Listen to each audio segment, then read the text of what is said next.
Hi, and welcome to Second Rate Film School. I'm Andrew. I'm Jake. And I'm Jacob. And we're doing Memes, the TV series. No, we're doing the... Sellout. We're doing several episodes of the 1967 Spider-Man series, the classic show that we all know and love.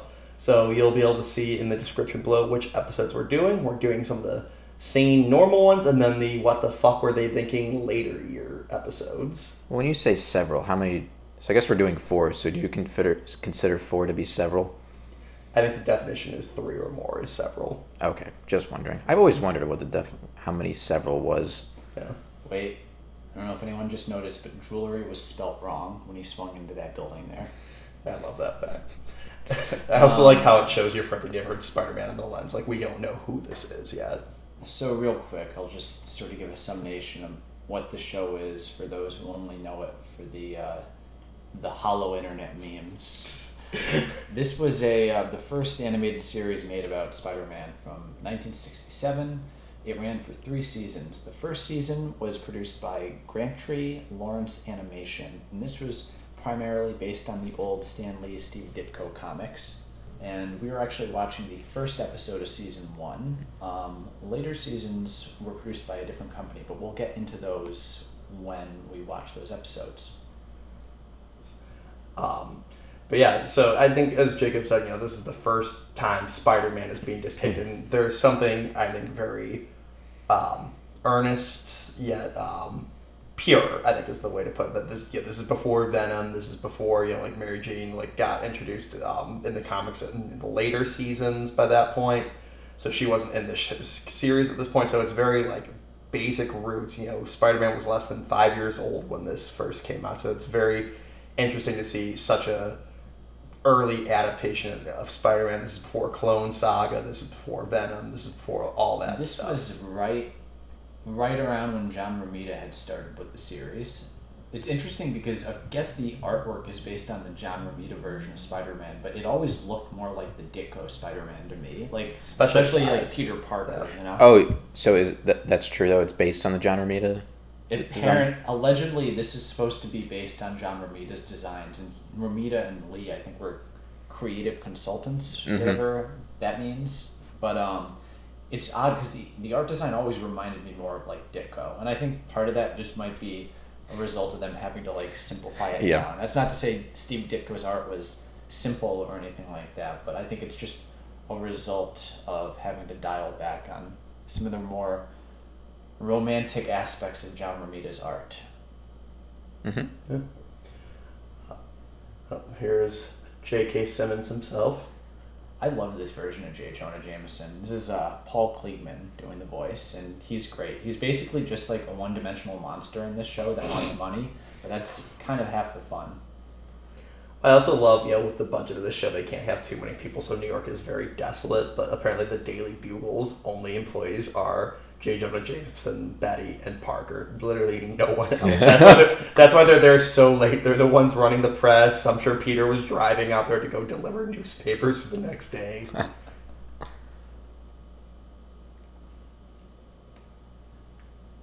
Yeah, we got Paul Soles doing the voice of Spider-Man here. Yeah, who sounds like a 50-year-old man.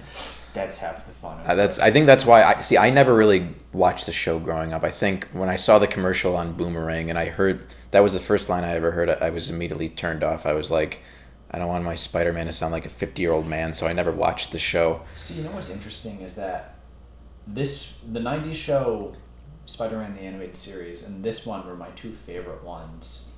Same. I never thought about the voice, I think, until like Jake, you started bringing it up. I just kind of took it for granted because I was watching it at such a young age. It actually I don't like it when they make him sound too young. It always kind of distracts me. I always thought the 90s show hit a good middle ground with the voice. Here, Paul Soles was 37 when he recorded this episode. When the show ended, he sounded a lot older. When the show ended, he was 40.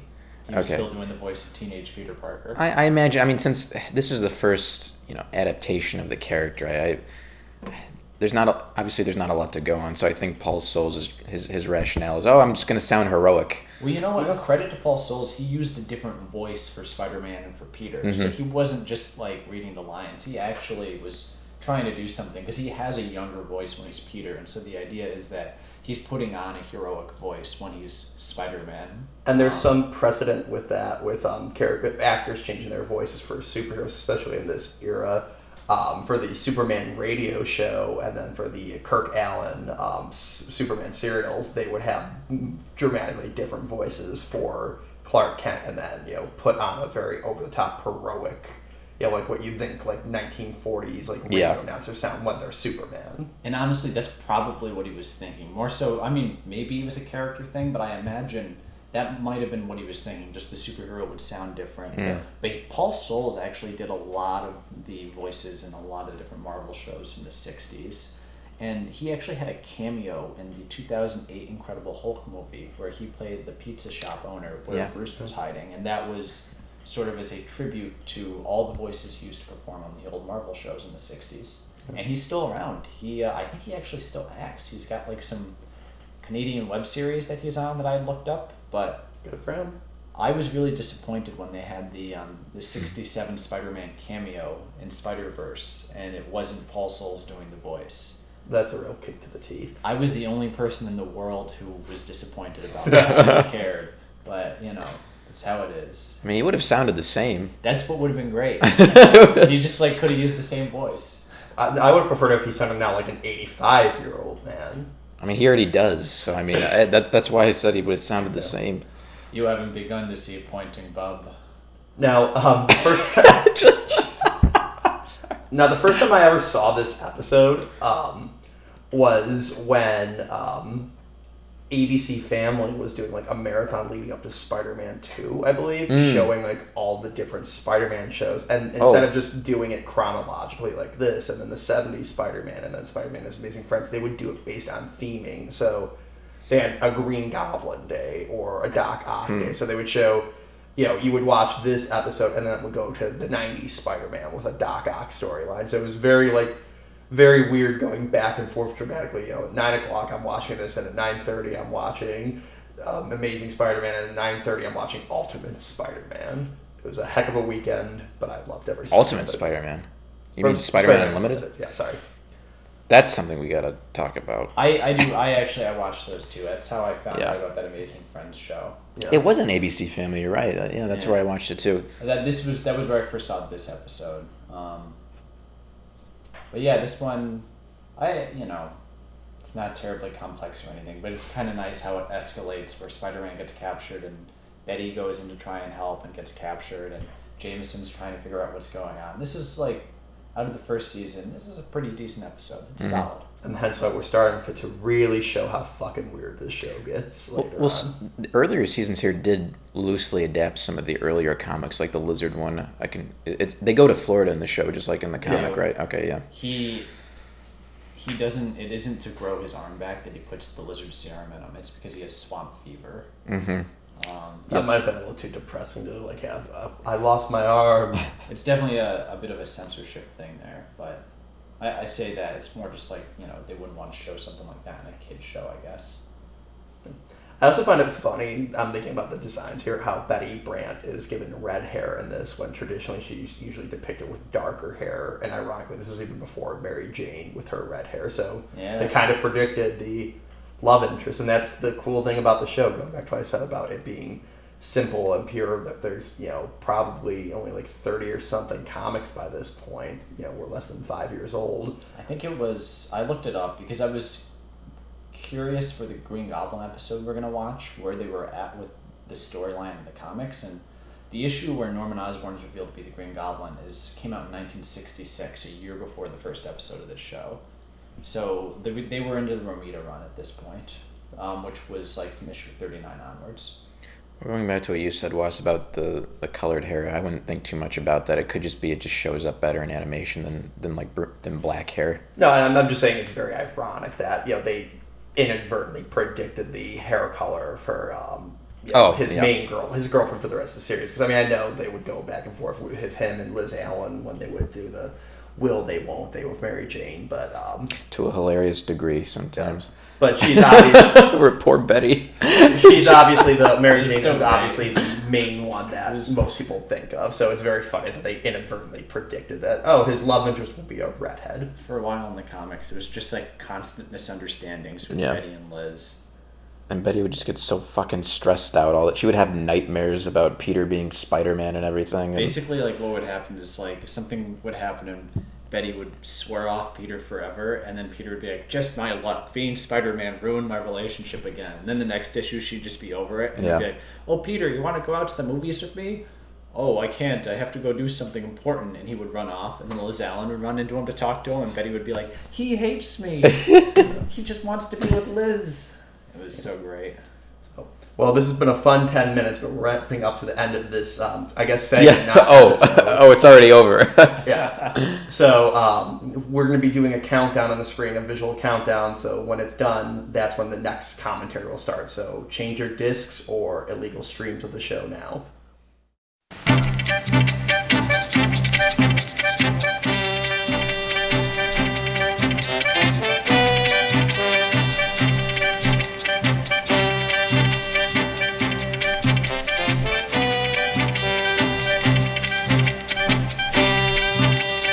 All right, we're back now with the Witching Hour episode.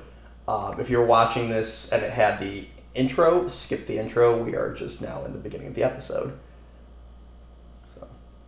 So this one is an episode of The Green Goblin, and it's just like, you know, it's strange. Not as strange as later episodes got, where it became like surreal, but it's just like kind of like odd and just like kind of funny. Like, it's a Green Goblin episode, and it's like he's trying to summon some kind of demonic force, and we'll get into that towards the end. But I think the first thing I wanted to bring up was the Green Goblin on this show. Now, they never mention Norman Osborn on this show. Mm-hmm.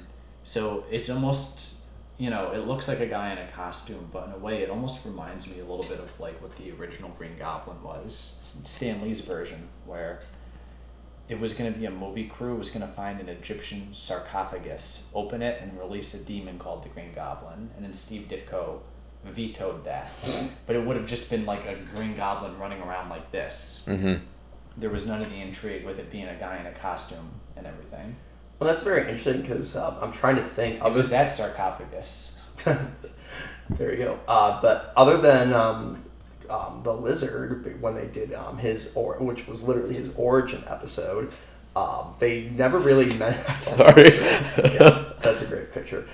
They never really mentioned any of the villains' alter egos. They're just the Green Goblin, the Rhino, the Sandman. So it's very interesting how, again, when these shows are like 10 minutes a piece, they don't have that much time. Like we're 20% through this episode. We got to actually talk about that.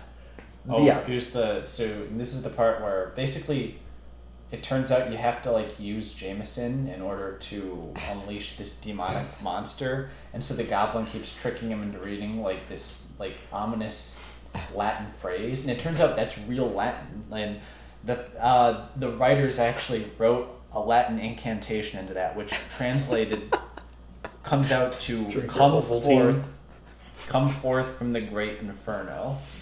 But it's translated wrong, so it doesn't quite match up like that. But that's what it was meant to translate into. That's more effort than I would have thought they would have done. Yeah, it's weird. Like they actually put effort into that, and I like it because Paul Kliegman talks in that like over the top newsman voice, but when he's talking in the incantations, he's like using a ghost voice. It's very funny.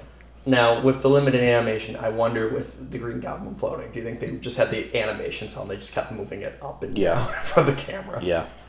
This is very possible. Yeah, I like how Spider-Man will just like consult with people on this show. There's like one episode with Electro where he's just like consulting with the police on how best to store Electro in prison.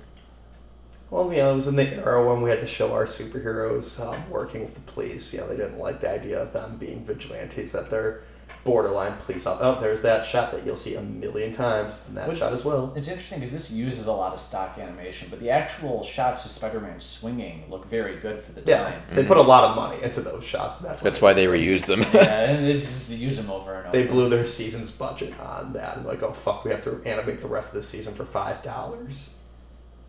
If you haven't seen this with the sound on, I would recommend rewatching it just to hear Jameson's voice here, which is hilarious in contrast to J. Jonah Jameson.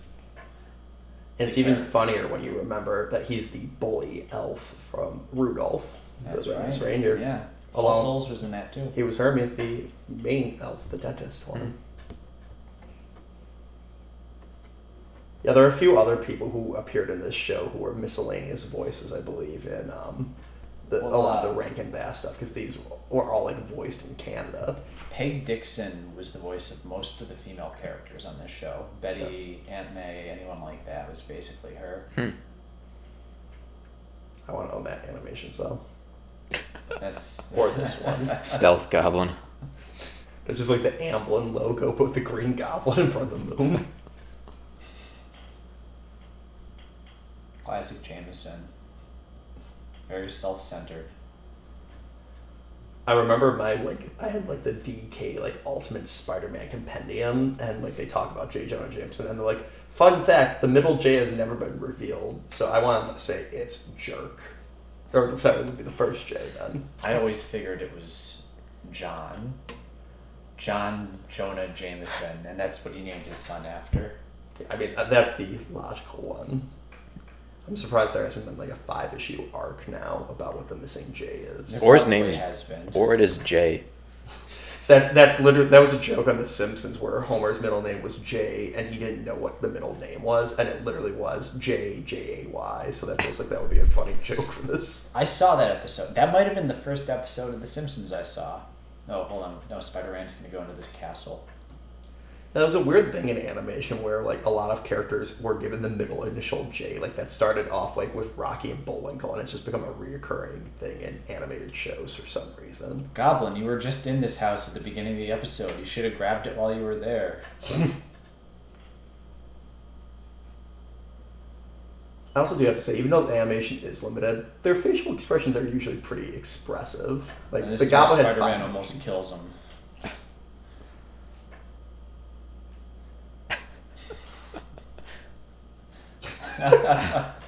Foiled.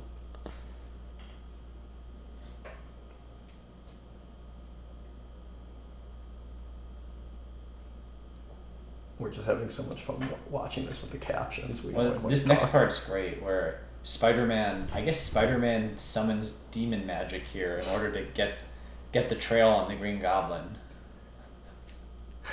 Because he makes Jameson read the demonic I forgot. He's just mind fucking his boss. And I like how he does it basically just by being like, there's a scoop, Jameson. Jameson's scooped. I like how it just hard cuts to him reading it. Yeah. Mondo's Inverna. And do you think he would have used this on Jameson? Like, hey, can I get a raise boss? Read this first. I guess it's Jameson is the 1 in a million that would be able to activate the demon magic, and that's sort of the crux of the plot here. Well, it's either Jameson, Betty, or Peter to do it. So I mean, It's a 1 in 3 chance. Yeah. Again, going into the whole thing that there's only 4 people in New York at any given time in 1967. Maybe this is why Mephisto made that deal with Peter. Peter's like, I would never make a deal with the devil. And it's like, well, you summoned demonic magic that one time and, like, you know, brainwashed your boss, possessed him. There's very little continuity, don't mention it.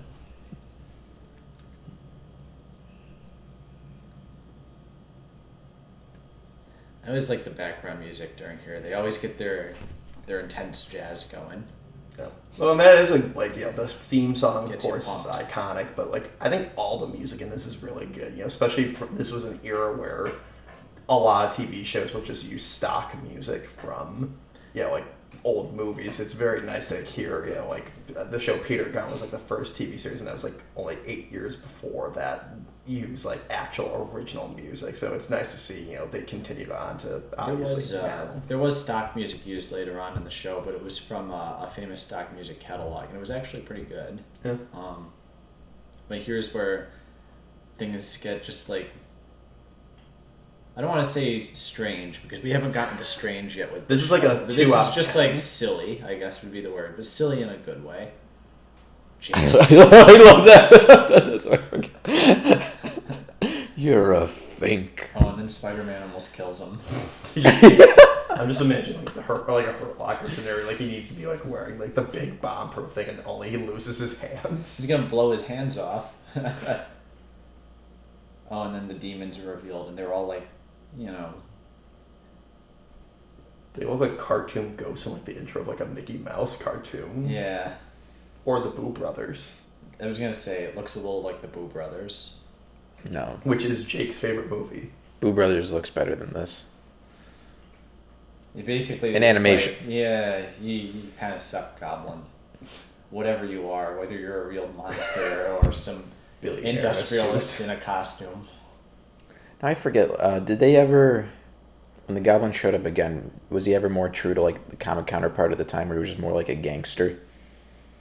I'd have to rewatch it. The thing is, they never really explain what he is, like who he really is, or any of that. It's always just the Green Goblin. Okay. And it's usually just a caper he's trying to perform. By the way, we're wrapping up this episode now. We're really going through a quick pace on these ones, so join us again in a few seconds when you switch out discs or episodes or illegal streams, whichever you do. We have the outro here. We can Oh, watch. shit, we do. I always like this because I like that you catch the brief glimpses of the other villains in here. That was always cool. And Spider-Man performs the most death-defying stunt ever by ziplining off the Statue of Liberty. Just burning his hands. But yeah, one of the most iconic theme songs ever, and it's good to enjoy it. Great theme song. Always, it's silly, but it gets you a little pumped. Yeah. All these people are probably dead. Or 90% of them, at least. You think Ray Aragon is? I'll put it up on the screen if I can find out if he's dead or not. Okay. But that was two episodes in the first season. Now we're going to get into seasons 2 and 3, and we will discuss those in a moment.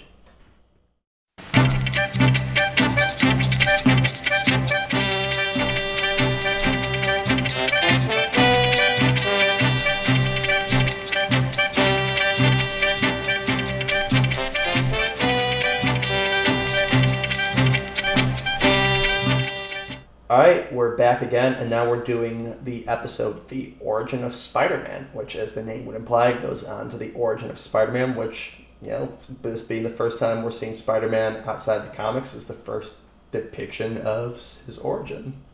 I've said origin 4 times. I was going to say, nothing you just said is wrong. It is interesting because we'll see how it evolved from this, being very close to the comic to then eventually where we are with, you see later adaptations and all the various movies. So it's very interesting, again, like I said, with the first episode, such a honest, simple, not really compromised or changed yet depiction of his origin. Yeah, so let me just give a little background here. So we saw 2 episodes from season 1, and now we're into season 2, where a different company, Krantz Animation Incorporated, took over, and it was run by famous animator Ralph Bakshi. Now Ralph Bakshi is now known as a famous underground animator for very subversive R-rated adult fare such as Fritz the Cat, Coonskin, Fire and Ice, a lot of stuff like that. But he was only 25 when he did season 2 and 3 of this show. Oh, wow. And directed all of them. And He also did the Lord of the Rings adaptation. he did. Yeah. He did. And but here's where this is a pretty straightforward adaptation of Spider-Man's origin, albeit well done. It's probably one of the better episodes of the show.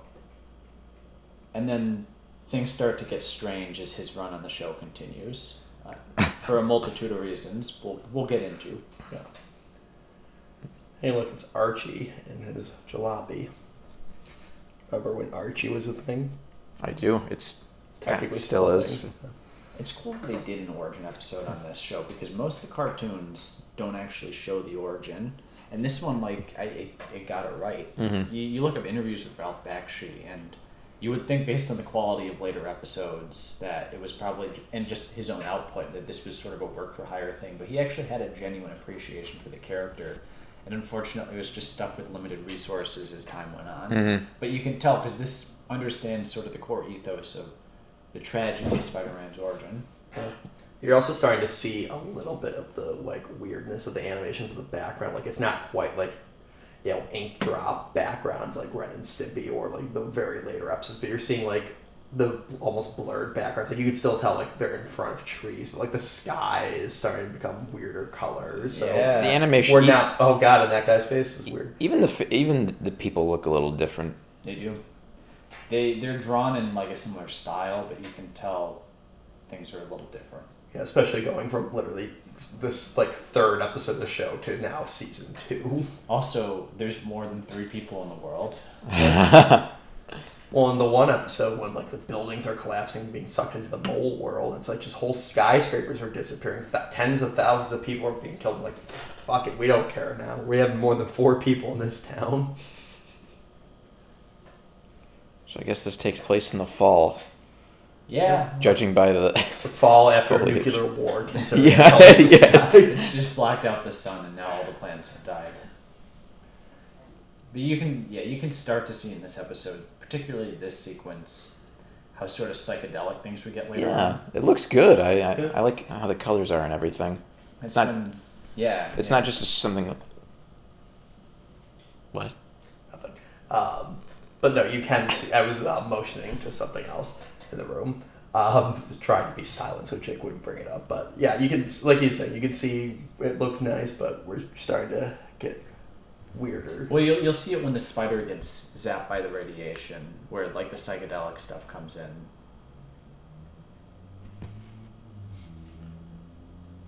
I'd love to. We're gonna wait in silence for that.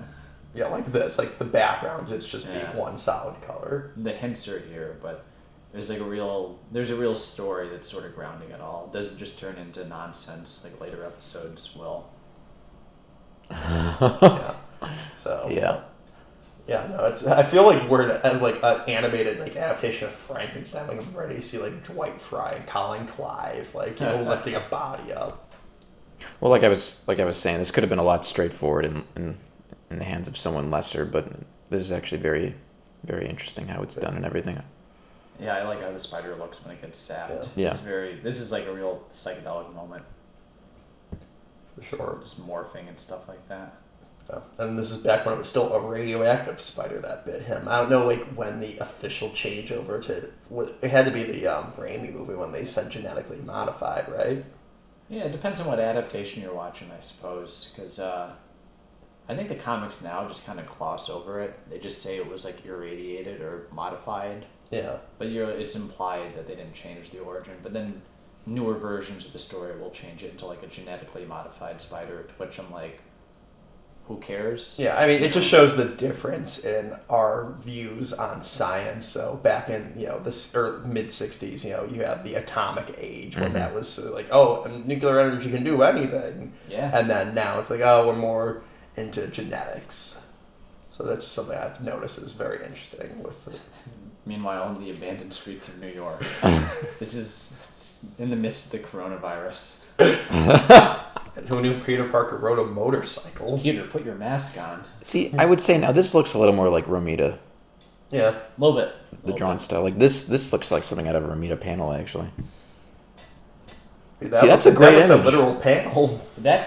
Is that just the credits image with I mean, Peter superimposed over it? It could Maybe. be. It We'll could have to- very well be. We'll have to watch it when it comes out. Of how Peter just always wear cardigans. Oh, we got the Like, village people. Yeah, I was just gonna say. Hey, you. Also, I wasn't paying attention. Was he wearing glasses at the beginning of the show? No. So they took He that. actually They wasn't. actually changed. Well, they did change that. I guess. Well, that was something that changed in the comics too. The glasses just kind of got phased out after a while. Well, I mean, most interpretations show like he had the glasses when he was the geek, and then didn't actually need them. He just kept them on to like not. He wasn't like this Raimi movies where it's like, oh, I'm gonna get rid of the glasses.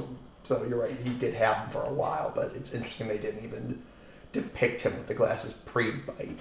Yeah, it's just in the comics, like they never gave, at least the original ones. And I'm sure there's been some stupid comic later that thought it had to explain it, but they just like kind of phased him out after a while in the original Ditko Romita comics. Wait, was he still wearing the glasses after he was bitten in the comics? Yeah. He was? Okay. I vaguely remember that being, he kept them on almost as like a, more of a, to keep his secret identity up. Like he didn't want people realizing he changed dramatically to not need glasses, especially in a time where contacts were very expensive and very cumbersome. So No, I think he just never, they never explained it. It was just after a while he stopped wearing them. As it goes. Look, a black silhouette is about to run me over. Oh. It's like, look at the color of the sky right here. It's got like that. Oh, Jesus Christ. That car just oh god. He's dead. It's like the watercolors and everything. It's like mesmerizing, but also kind of like surreal. But again, I don't want to overuse that word because we're not on the next episode yet. Again, the last couple episodes were like a 2 out of 10. This is like maybe a 4 or 5 at the worst out of 10. I give him more than that. I enjoy. No, I mean like for weirdness. Oh yeah. Oh okay, gotcha. I was gonna say one's mileage may vary with something like this. Yeah. But... No, and then the next episode we're gonna do is a 35 out of 10. Oh, we'll get into that. But yeah, this is cool. I like the gradual development of how he discovers his powers and everything. That's actually a pretty good shot. Like I'm surprised they were able to pull that off with such limited budget. This is if you had to pick one episode that you could really appreciate without any sort of like hint of irony or schlockiness or anything like that, it'd probably be this one. Yeah. This is just a very well done episode. Crazy psychedelic dream. Especially for the budget. Yeah.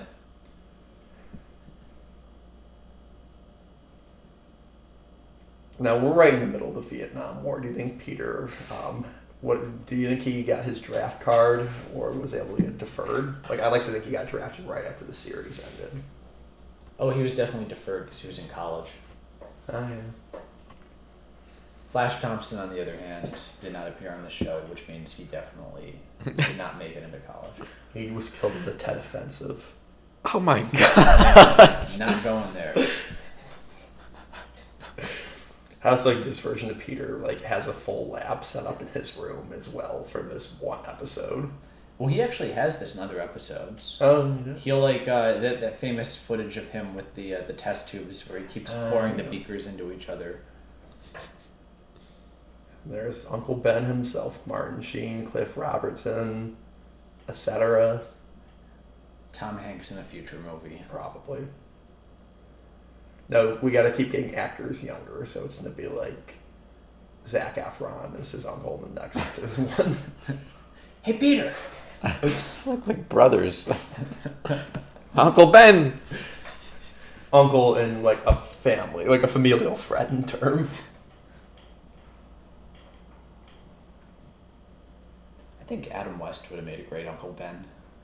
Oh yeah, that would have been really fucking just funny as shit. Like you just him being a stranger to DC. The Brave and the Bold show, how Adam West played, Thomas Wayne.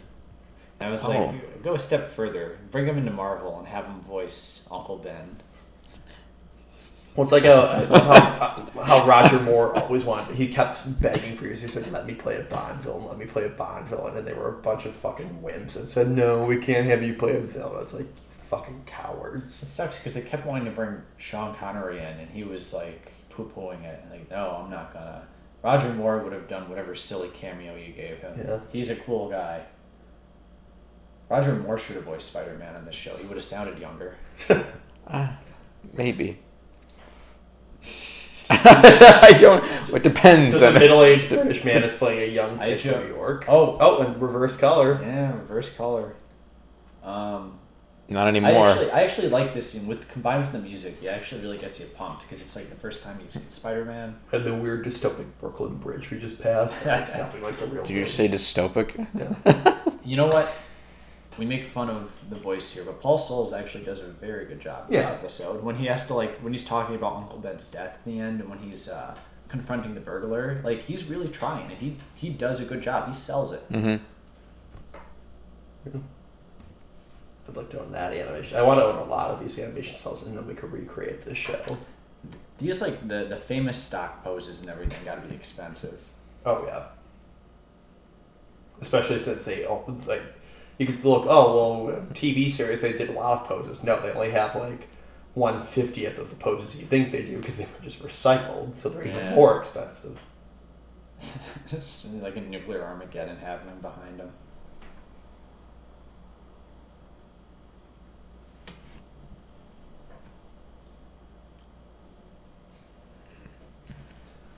Yeah, the sun is going supernova in that shot.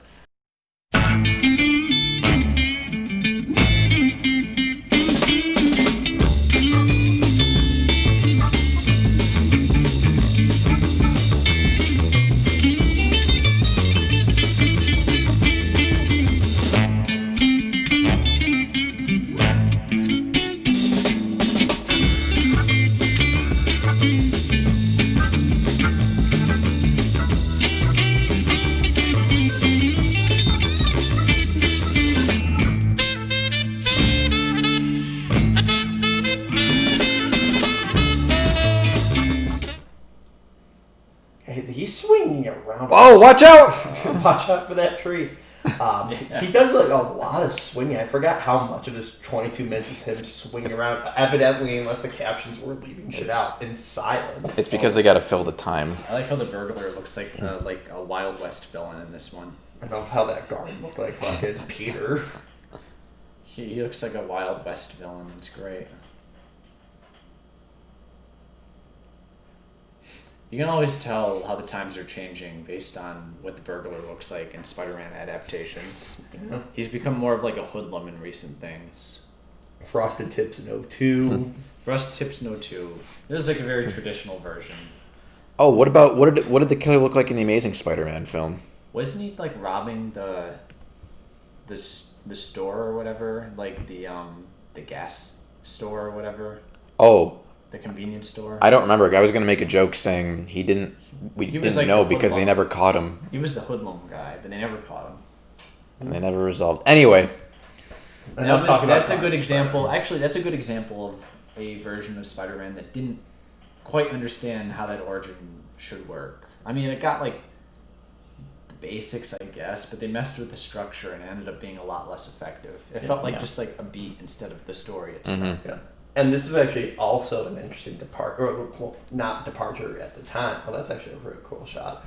But it's interesting how in this version and the comic itself that he lets the robber go just because he's kind of arrogant, where it's very interesting. And I kind of like it more in the Raimi version where he does it out of pettiness. He's pissed off. So it's very interesting, the two different variations of with great power comes great responsibility. One, he's just an arrogant asshole. It's I don't need to do that. It's not my problem. Versus, I'm pissed off. I know I could easily stop this, but I'm not going to because that guy ripped me off. The wrestler promoter ripped him off in the Raimi version.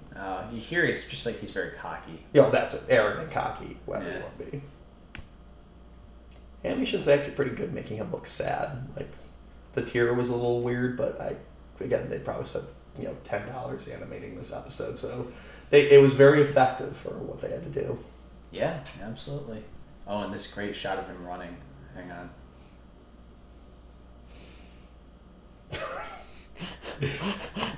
Wow. Looks like he's struggling to get off his pants. He's using the stock footage of him getting his costume on when he would just casually become Spider-Man during this very emotionally charged moment. Yeah. And that's what you do, You only got so much money in the budget. Jesus. Unless we got 5 minutes left of the show, you gotta go very quickly. They're doing the theme song now. One of the rare times it's played in the episode. Again, they they get you pumped, and then it's daytime. So I guess this search lasted very long. Yeah, it keeps alternating between day, night, nuclear apocalypse, day, night. All the days blend together. Like anytime they can get Spider-Man swinging, it fills in the time because they don't have to animate more stuff because they can just reuse footage. That's why it's so long. Here it works better than in other episodes, though, when you have the music going. If you're watching it in silence like us, you're just like, okay. It's better. Well, I mean, case in point, they did it earlier in the episode for a minute and a half or something like that, when there was literally nothing going on other than, I mean, albeit cool music, but not to the level of the theme song. This does, a lot of the images in this one especially do look like they're just straight up comic panels. Yeah. Like, this looks like this could have been a comic panel. Well, there's like a sense of artistry behind it. Versus the previous seasons where it's funny, but it's like just very obligatory actions. Like, we have to have the character walking, so we just draw him when he's walking. But there's like sort of a sense of style here. Yeah, like, it felt very almost flat in the first ones, where this seems a lot more dynamic, a lot more liveliness to it. And Spider-Man's got red eyes because he's pissed off. The flatness is like part of the fun, but here there's like a real legitimate style to it. Yeah. And as weird as the later episodes get, that's still like, you don't say it's boring. You can't describe that those episodes as boring. There's no place on earth you can run to escape me. Yeah, his vocal performance is very good. You guys would like it if you could hear it.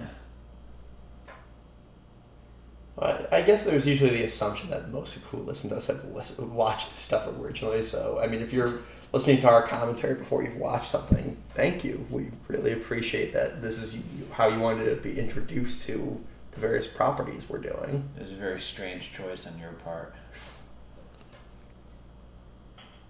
I'd like to think he punched him so hard he actually did kill this guy.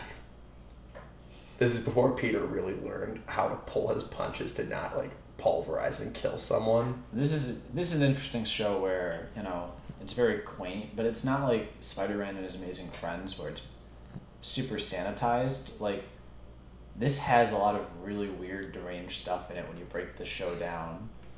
And I think it's just because the show was so low budget and under the radar, they didn't have to worry about as much, brand maintenance as they did with future shows.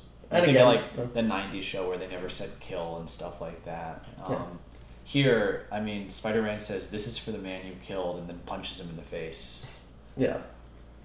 And again, it goes, I think that he was such a new character, there wasn't as much of a empire to protect and with, being careful. Yeah. So the person doing the narration here is Bernard Cohen, and he was the voice director, and he did narration from season 2 onwards.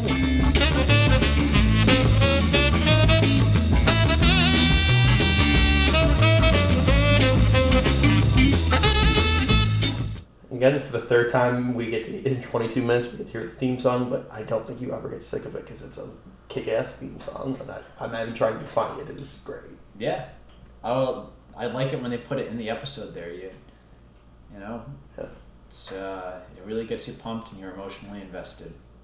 I also have to say I like we're watching the official DVD from Yeah, that's it. See, that's Peter standing on the dock, and they just superimposed him over this image, and then put a web on top of it for the credits. Yeah, interesting. Good catch. We're watching the official DVD here, and I like how we have the captions so we know what's going on, but they include the music notes around the captions to the theme song, and I've always loved that fact. Oh yeah, that's like a subtitle thing, though. Yeah, I just love it still. That's okay. All right, well, join us for the next episode.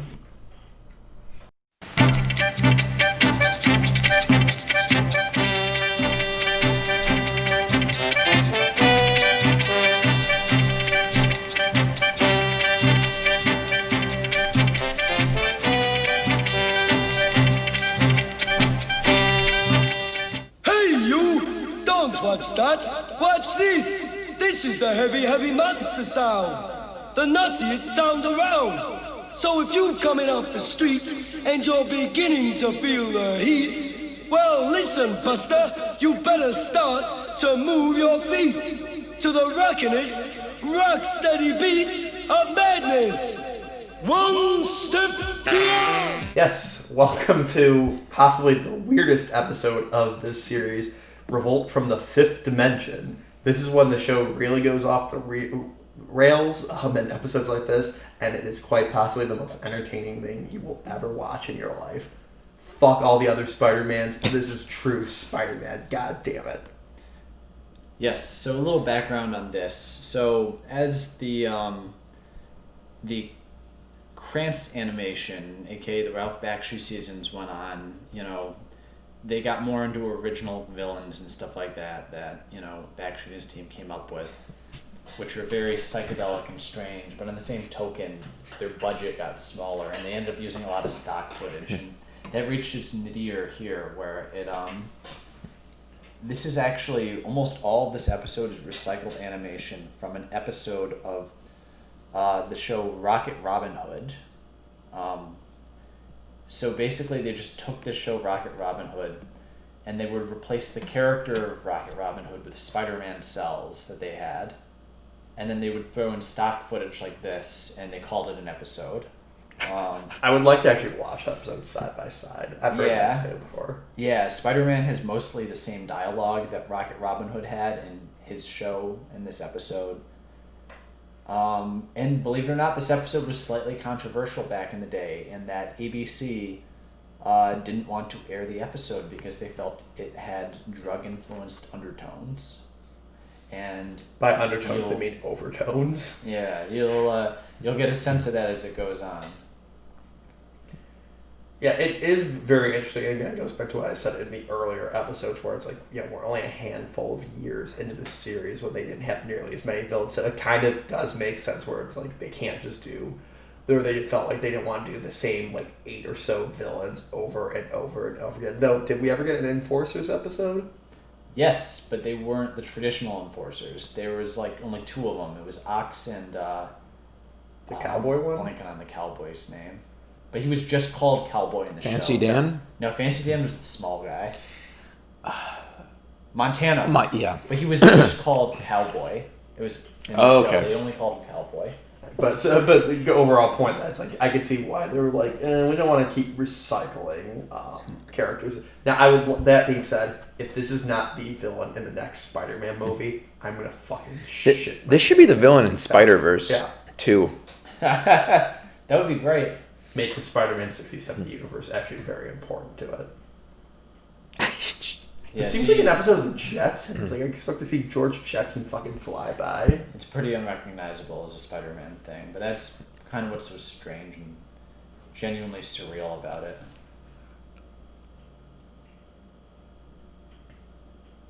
And just sort of the depth of these characters and the whole library and this whole universe that's built in a 20-minute episode. But it doesn't make any sense, so it's just so strange. Yeah, like you said, I would like to see this in Spider-Verse too, and it's canon to this episode. So if you want to know what the hell's going on in the movie, you have to watch this episode first. But Disney won't do it; they don't have the balls. You mean Sony? Whatever. But yeah. You meant Warner Brothers. Warner Brothers will never do that. So that's that's stock footage from the Origin episode we just watched. The radioactivity machine. And it's funny because you would see that in this era where they would reuse actors or clips and shit like that, but when you're not watching these one right after the other in a row, it would be kind of hard to notice that. We literally saw that clip 10 minutes ago versus a season going by. This is a great example of technology evolving in ways we don't expect, where they have all these highly advanced computers, but they still have physical books, and they transfer them all basically into the equivalent of a drive. We'll call the sphere Gorth there, or whatever it's called, a drive. But they do it by putting books inside of a machine on a conveyor belt. Yeah, that is a good point. I thought of that like that. There's a lot to dissect here, to say the least.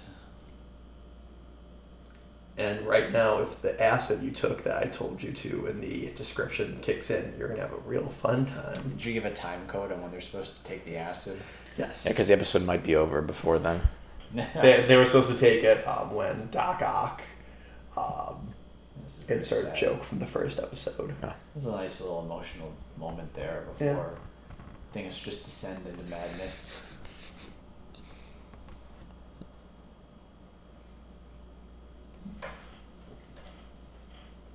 Yep. We're just flying over. It's a mouth painting right now. That sums it up, Jacob. Yep.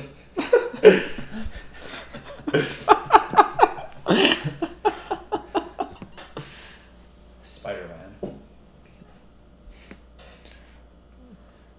What do you think Steve Ditko would have thought of this? He would have been very quiet. I don't know if he would have approved. I don't think Steve Ditko approved of much with Spider-Man. I assume he would have thought this was just nonsense. This is like very psychedelic hippie stuff, and Steve Ditko was very right wing. So do you think if Ditko was still writing for Spider-Man that Spider-Man would be a Trump supporter?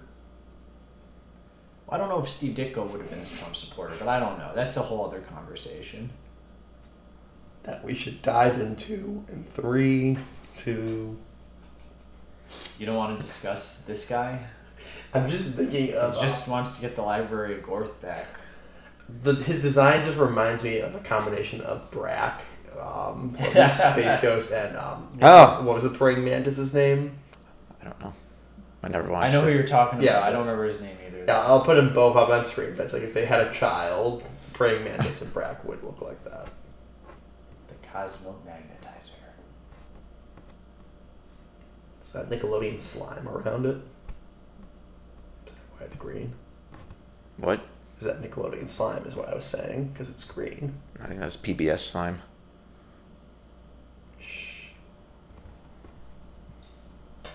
Yeah, I mean, these designs are so just like...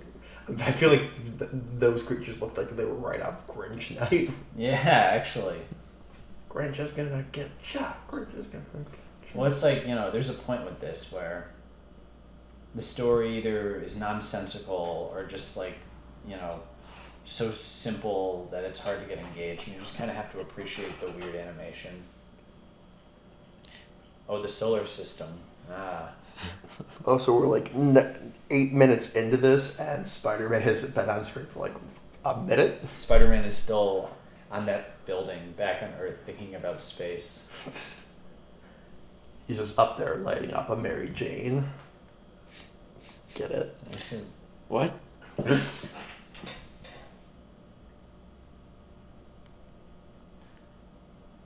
So I don't know if you ever heard... I've never seen the show Mighty Mouse.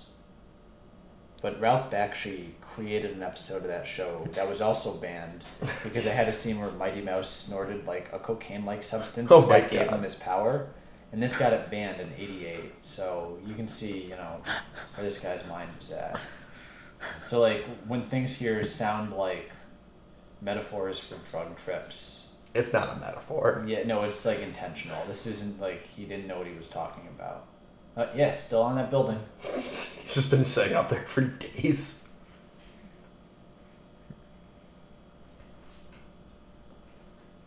In retrospect now that there's like so many Spider-Man cartoons and they all, to me at least, like a lot of them feel very, homogenized and similar. Mm-hmm. Going through a lot of the same beats where, they got to get the villain's origins and all that, and like you got to do the obligatory Venom 2 or 3-parter. Something refreshing about seeing something just this odd and off-ball. Yeah. I mean, they would never be able to do something like this now with just like a made-up villain. Yeah. Unless it was approved to be published in a comic or something. Yeah, it would be part of a larger branding strategy now. But no, again, it's like what I've said. It's like it's such a simpler Spider-Man. It's like they didn't have the Empire to protect. Like obviously, Spider-Man was a big property in like '67 and moving forward, but like not to the level that was a multi-billion-dollar franchise like it is today, where it was just like, yeah, it's a kids' cartoon. Let's have fun with it. There wasn't the corporate overlords nearly as much having to check everything. Well, at this point in comics, I mean, it still wasn't a guarantee of this stuff sticking around yet. Yeah, exactly. This was just a thing. I mean, it was a success, but I mean, who would have thought it would have become what it is now? I mean, yeah, you had things like Spider-Man, or Batman and Superman being around for like now at this point over 30 years, but like still, I can't imagine them being like, oh, Spider-Man's gonna be around for 50 plus years, making billions of dollars. So no, there was just like, whatever. I mean, a lot of like the writers or a lot of the artists in the Marvel comics at the time were just works for hire. They would go on. Ditko, absolutely. He said it was just a work for hire. Yeah. I mean, these people, they would maybe get hired at Disney. They would get hired at an advertising agency afterwards. It was just another job for them. It's like incidental that it became so successful. Yeah. I forgot about this. Just a little squirt. Yeah. And it's very sensitive to Spider-Man.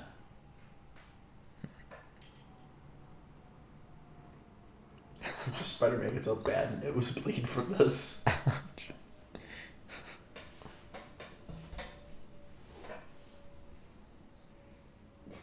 He drops. He's like, oh shit, where'd it go? I just love how Spider-Man takes everything at face value in this series. Like, you never really got to convince him of anything.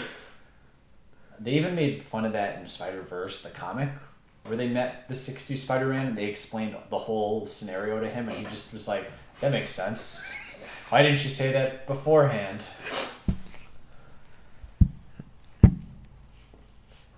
Yeah. Who was the villain in Spider-Verse? Was it Morgan? Moreland. I wouldn't be surprised if he's the villain in the next Spider-Verse movie. How exciting. Yeah. Moreland is one thrilling villain. No, we agreed it's going to be this thing. This alien fire ant. I wouldn't be surprised if we saw an Easter egg regarding this. Maybe. That depends, but I think we'll see like an Easter egg regarding this Spider-Man. If we get anything from it, it'll just be like the last one where it's like the meme Spider-Man or something. Yeah, this is a bit too esoteric. I mean, maybe Lord and Miller I could trust to maybe reference something like this, but I don't even know if they're involved in the sequel. I think those hopes will be founded the same way my hopes that Bionicle became a major part of the Lego movies will be. Oh. There was 2 jokes throughout all 4 of those Lego movies about Bionicle, and blink and you'll miss them both. Well, I think if they think Wait, that, I love this. Is this over? Is it done? No. Oh. We have a while. We were just getting started. Because it's like, once Spider-Man finds the alien, then like it starts sucking him into their dimension, and that's where the drug metaphor comes in.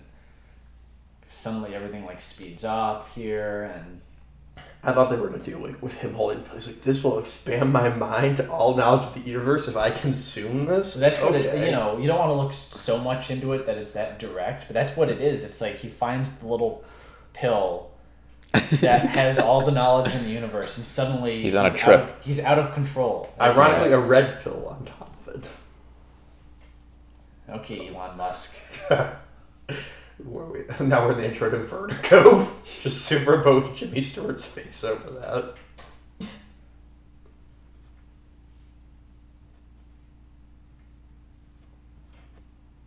god, I forgot how weird this is. How could you forget? I tried blocking it. I think in my memory I knew it was weird, but I'm like, it couldn't be that weird. I was just imagining. I guess it's one thing to remember and one thing to actually see it. Also, with no sound too, makes the whole thing seem like just some like weird art exhibit. Yeah. I feel like I'm gonna have a fucking seizure from all the flashing colors. Yeah, now if this came out, that's why it's not on Disney Plus, because they would have to put the disclosure at the beginning. Yeah. And now they're talking about crossing the threshold. Jesus God. Listen, if there is any Spider-Man who would be able to handle this like a boss, it'd be this one. All the other Spider-Men would get into like crazy self-loathing and doubt and have no idea. This one's just like, I do it. I just saw Bobby Kennedy get shot the other day. This is nothing now. I would rather see Doctor Strange story with this sort of. With absolutely. This idea, he would be better equipped to handle something like this. Come on, Raimi, don't let us down. The juxtaposition of it, Yeah. It's wrong for Spider-Man ultimately, but it is fascinating. which is why we're watching it. Yeah, when we were Because discussing the checks haven't started coming in from Andrew yet.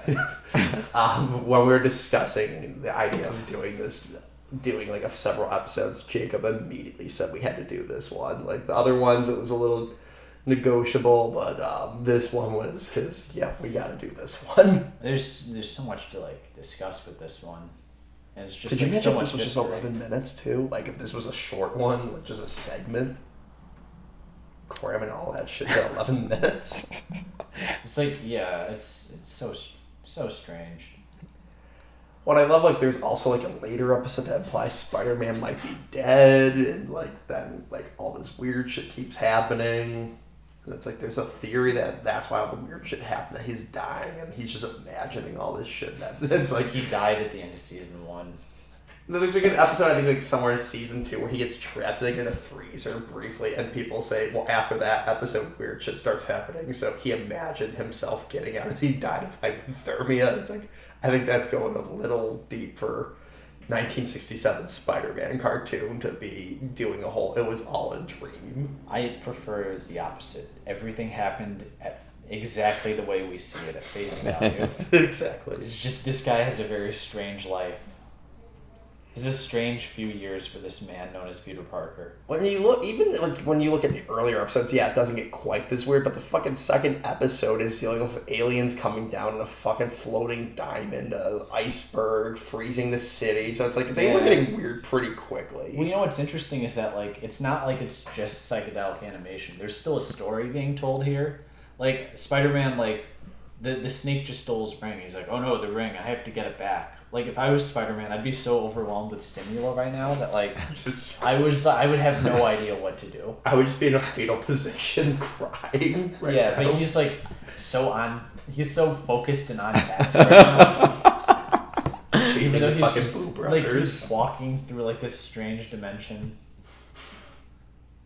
God. I think anytime the artists were drawing a cell, they just took a bit of rag over like the paint can, huffed that, and then just started drawing what they saw. That's how the show was animated. So here's a fun fact: Ralph Bakshi, Fire and Ice, that movie. It's like the serious like medieval animated film that he made. It's kind of like Conan the Barbarian, sort of inspired. It would remind you of Game of Thrones if you watched it now. Yeah.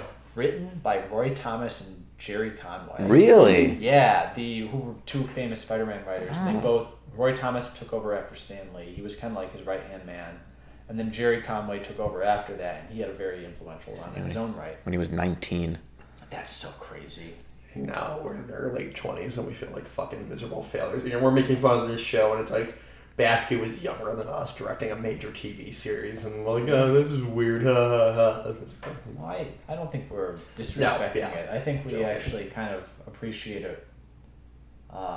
We appreciate it to a certain degree. Yeah. And we haven't discussed the memes once during this whole thing. Other than my I'm- throwaway joke at the beginning. I am proud of that fact. We have actual things to say. Yeah, I mean, going into it a little bit, yeah, the memes can be funny, but it's like the show actually does have a lot going for it. Like, and that's like the sad thing, that the legacy for 9 out of 10 people for this show is the memes and the theme song. Unfortunately, Yeah, well, you know, the memes are ultimately they're funny and they're harmless. It's just it's weird to me because I always liked this show, so like to see it just turn into a thing where it's just like known for the memes is it's always sort of surreal to Yeah. me. Not surreal like this episode, but just like, who would have thought? But you know, there's a cultural media studies essay to be written here about this subject, about how the thing that's remembered after all this effort into storytelling is put in is just sort of the out of context mimetic signifiers. well, it's very interesting because it's like it's not even memes from weird shit like this. It's just like, you know, Spider-Man sitting behind a desk or arguing with a guy who's dressed like him. It's like they're not even going for the really weird stuff to make the memes. They're going for the base level. It's because what you were saying. It's all very like flat and straightforward, and there's something inherently funny about that. Yeah. Whereas here, this is all just very strange psychedelic stuff. So it's harder to make that sort of like relatable meme about, you know? That was one trip I never want to go on again. Like, you're not going to take a picture of the big alien dude and put a caption that says, "When you're 5 minutes late to work." It doesn't work.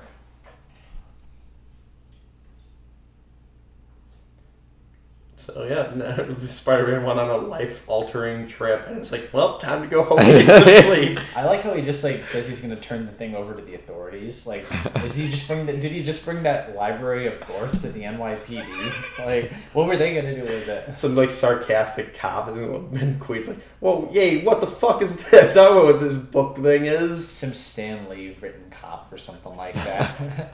Library of Gorth, get out of here. If they adapted this into a movie a little bit earlier on, that would have been Stan Lee's cameo, like 100%, just like them throwing it away as a joke. Stan Lee would have been one of those. He could have been one of the aliens in the fifth dimension. Now I'm just imagining like his cameo in Winter Soldier 2 when like he says, "Oh, I'm so fired." That would have been his thing when he drops the library. He's like in charge of "I'm so fired." So, well, we hope you enjoyed this little dive into 1967 Spider-Man. We are definitely going to do this, I guess, in the future. This was a lot of fun. We'll do more episodes as we go along. Yeah. So long. You know, until then, don't do drugs unless you want to contribute to, I guess, meme culture. Good night, everybody.